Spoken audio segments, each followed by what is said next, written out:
Halo, kenalkan aku Icik.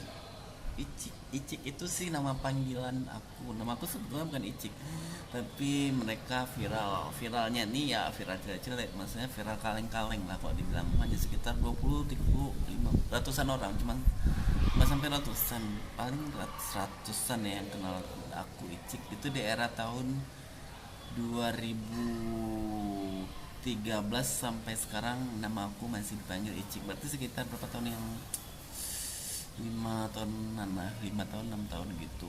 Oke. Icik itu berasal dari kata makcik ataupun apa sih, aku nggak ngerti. Yang jelas aku dipanggil Icik. Nah, aku kan kata orang-orang gaya aku seperti Olga, tapi aku nggak tahu sebetulnya. Aku aja kenal Olga itu sekitar tahun 2010-an. Ya, 2010. Terus sampai dia meninggal. Katanya waktu meninggal, Icik, cik, cik, kamu bisa lo gantiin Olga. Tapi bisa atau enggak kan aku nggak tahu, karena kan aku nggak kenal aku itu siapa. Dan mereka pada bilangin, misal aku lagi duduk-duduk, kamu pasti lagi memikirkan sesuatu kan. Ya iyalah, kita kan lagi memikirkan, saya kita duduk sini, kita kan mau ngapain nih, kan kita harus pikirkan.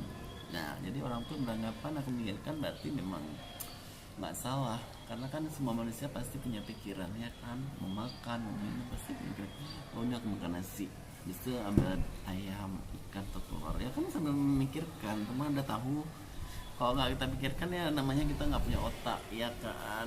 Tapi alangkah baiknya jika kita pikirkan itu yang baik-baik, bukan memikirkan tentang yang nggak ada saat ini. Itu namanya hayalan. Ada kan lagu yang lagi dicari-cari judulnya, aku sih pernah dengar di era tahun 1990, lagu hayalan indah selalu terbayang setiap aku sendiri, mimpi yang tiap malam datang tak mau pergi, walaupun kusadari kau jauh dari jangkauanku, namun aku masih mengharap keajaiban di hari nanti. Itu judul lagu atau bait lagu atau judul dari puisi aku nggak tahu, tapi kalau ada yang tahu silahkan. Oke, dah.